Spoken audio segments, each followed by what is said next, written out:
Learning একাডেমিতে সবাইকে স্বাগত। আজকে দেখো ক্লাস 9-এ লেসন 10-এ যে স্টোরিটা রয়েছে দ্য প্রাইস অফ ব্যানানাস, মুলুক রাজ আনন্দের লেখা, এর কিছুটা অংশ যে বাকি ছিল সেটা নিয়ে আজকে আলোচনা হবে। দেখো এইটুকু বাকি ছিল। দেখো 2 আনাস হোয়াট ইম্পুডেন্স, বুঝে 2 আনাস হোয়াট ইম্পুডেন্স মানে কি? ইম্পুডেন্স মানে নির্বোধতা, অর্থাৎ কি নির্বোধতা। Seth ji shouted each word in disgust at the grimy fruit vendor. Sethji এটা উচ্চারণ করেছিল, চিৎকার করে বলেছিল ইচ ওয়ার্ড, বলে প্রত্যেকটা শব্দ দিয়ে এটা সে চিৎকার করে বলেছিল ইন ডিসগাস্ট মানে ঘৃণার সঙ্গে অ্যাট দ্য গ্রিমি ফ্রুট ভেন্ডার, অর্থাৎ কি এসে ফ্রুট অর্থাৎ যে ফল বিক্রি করেছিল তাকে এইভাবে চিৎকার করে ঘৃণার সঙ্গে এই কথাগুলো বলেছিল, চিৎকার করে বলেছিল। এরপরে দেখ বলছে please give him the money Seth ji, the rest of the compartment please give him the money, অর্থাৎ ওই ভেন্ডারটা কী বলছিল, আমাকে টাকা দাও। Seth ji the rest of the compartment set, অর্থাৎ কম্পার্টমেন্টে বাকি যত লোক ছিল তারা কি বলেছিল, আচ্ছা here are 4 annas for you, বলছে তোমার জন্য 4 আনাস রয়েছে porter, and an anna for you, এবং তুমি 1 আনা পাচ্ছ ফ্রুট ভেন্ডার। সেটজি বলেছিল। But I carried 2 big pieces of luggage the porter wailed, কিন্তু সে কি বলেছিল, পোর্টারে কি বলেছিল যে আমি বহন করেছিলাম 2টা বড় বড় লাগেজ বহন করেছিলাম। দ্য পোর্টার ওয়েল্ড, অর্থাৎ কান্নার সঙ্গে আর্তনাদ করে এই কথাগুলো বলেছিল, আমি 2টো বড় বড় লাগেজ কী করেছিলাম, বহন করেছিলাম। এরপরে দেখো বলছে বিজনেসম্যান থ্রিউ অ্যান আনা towards him on the platform, অর্থাৎ ওই বিজনেসম্যানটা কী করেছিল, 1 আনা ছুড়ে দিয়েছিল তার দিকে, যেখানে ছিল ওই প্ল্যাটফর্মের উপরে ছিল।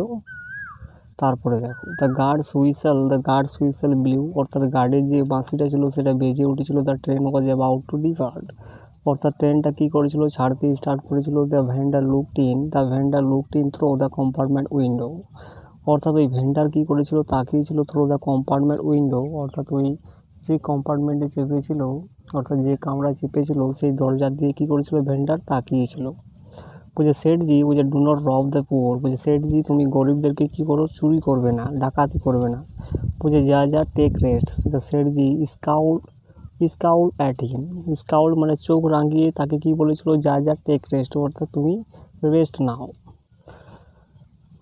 The train had begun to move, ট্রেনটা কী করেছিল, মুভ করতে শুরু করেছিল। মুভ করতে মানে যেতে শুরু করেছিল। The fruit vendor first ran along with it, fruit ভেন্ডারটা কী করেছিল, ফল বিক্রেতাটা কী করেছিল, এর সঙ্গে দৌড়াতে শুরু করেছিল। Then got on the foot step, এবং তারপরে কী করেছিল, সে ফুড স্টেপের সাহায্যে এগিয়ে যেতে লাগলো। অ্যান্ড ক্লাঙ্ক অন দ্য উইন্ডো, এবং সে দরজাতে কী করেছিল, দরজাতে ক্লাঙ্ক করেছিল, অর্থাৎ চড়তে শুরু করেছিল। প্লিডিং মানে এখানে কি, অনুমতি সহকারে, প্লিডিং মানে অনুমতি করে, ক্লাঙ্ক টু দ্য উইন্ডো, অর্থাৎ দরজাতে ক্লাঙ্ক করেছিল। But Seth ji had turned his head away, কিন্তু সেটজি কী করেছিল, তার যে মাথাটা ছিল সেটা কী করেছিল, অন্যদিকে ঘুরিয়ে ফেলেছিল, অর্থাৎ অন্য মোড় নিয়েছিল তার মাথাটা। He was looking out of the window, সে তাকিয়েছিল ওই দরজাতে। At the goods train on the other side, অর্থাৎ অন্য সাইডে যে গুডস মালগাড়ি যে ট্রেনগুলো ছিল তার দিকে সে ওই বিজনেসম্যান তাকিয়েছিল। The train had pass the whole length of the platform, তারপরে কী করলো, ট্রেনটা প্ল্যাটফর্মের সমস্ত যে লেন্থটা, অর্থাৎ লম্বা যে প্ল্যাটফর্মটা সমস্তটাই কিন্তু পেরিয়ে গেল। অ্যান্ড দ্য ফ্রাস্ট্রেটেড ভেন্ডার, অর্থাৎ কি হতাশাপূর্ণ ওই ফল বিক্রেতাটা কী করলো, ফাইনালি ড্রপড অফ, ফাইনালি মানে কি সব শেষে ছেড়ে দিল। এরপরে দেখো Sethji turn round to all of us and begin to justify himself, Sethji কী করেছিল, সেটজি প্রত্যেকের দিকে turn to all of us, মানে প্রত্যেকের দিকে তাকিয়েছিল। And begin to justify himself, এবং সে নিজেকে জাস্টিফাই অর্থাৎ সে নিজেকে বিচার করতে শুরু করেছিল। বলছে if he did not want to help me to get my cab back, যদি সে চাইতো না আমাকে সাহায্য করতে, কী করতে, আমার ক্যাবটাকে ফিরিয়ে দিতে, he should not have offer the money the bananas,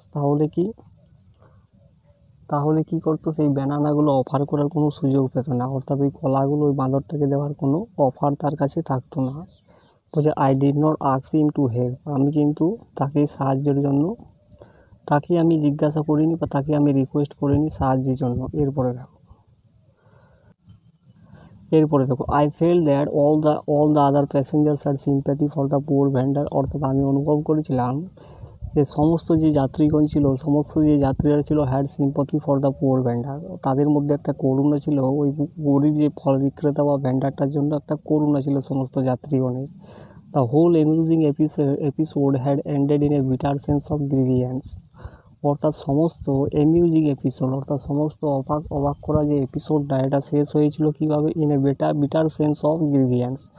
অর্থাৎ অভিযোগের একটা তিক্ত একটা সেন্স নিয়ে এই গোটা এপিসোডটা শেষ হয়েছিল এগেনস্ট দ্য রিচ বিজনেসম্যান। কার বিরুদ্ধে শেষ হয়েছিল? ওই ধনী ব্যবসায়ীর বিরুদ্ধে শেষ হয়েছিল। Who had been so hard to the generous hearted fruit vendor. যে কী ছিল বিজনেসম্যানটা? সে খুবই টাফ ছিল, অর্থাৎ সে খুবই কঠিন ছিল। কার কাছে? টু দ্য জেনারাস হার্টেড, অর্থাৎ কাইন্ড হার্টেড বা দয়ালু প্রকৃতির ফ্রুট ভেন্ডারের কাছে সে সবসময় কী ছিল? টাফ ছিল বা কঠিন ছিল। এরপরে দেখো I drew cartoon of Seth ji. আমি একটা কার্টুন কী করেছিলাম? এঁকেছিলাম সেটজির কাছ থেকে, বা সেটজির একটা কার্টুন আমি এঁকেছিলাম। And showed my drawing to all the other passenger except him. এবং আমি দেখিয়েছিলাম তার ড্রয়িংটা, আমার ড্রয়িংটা মানে আমার আঁকাটা দেখিয়েছিলাম আমি সমস্ত যাত্রীদেরকে।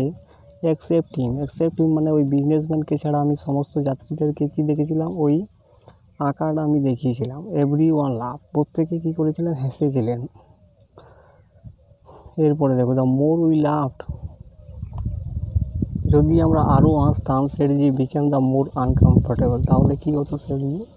সেটজি আরও কী হতো? আরামদায়ক হয়ে পড়তো এবং অস্বস্তি বোধ করতো সে। তো এই হয়ে গেলো, শেষ হয়ে গেলো। তো ভিডিওটা ভালো লাগলে চ্যানেলটাকে সাবস্ক্রাইব করো এবং পাশের বেল আইকনে প্রেস করে রাখো।